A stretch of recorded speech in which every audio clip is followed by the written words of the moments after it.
October 19, rise to the occasion, be there. Now it's time for the big news, the Intense 5. Let's go. Big things for entertainers and the creatives, insurance. The minister recently launched the initiative and handed out forms to several in the industry. It's a good look.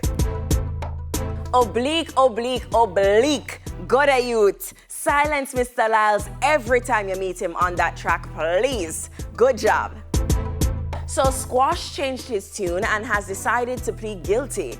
No comment. However, he still faces deportation charges when it's brought up on September 3 because they still say he entered illegally. We'll keep you posted.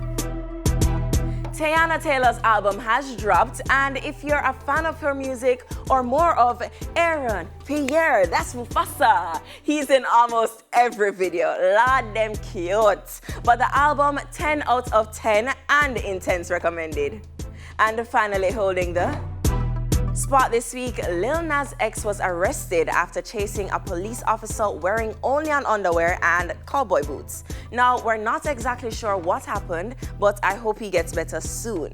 That's it for the Intense 5. Follow us on IG and slide into our DMs if there's anything you think should make the list. Up next, Ashore has a very powerful message. We'll soon forward.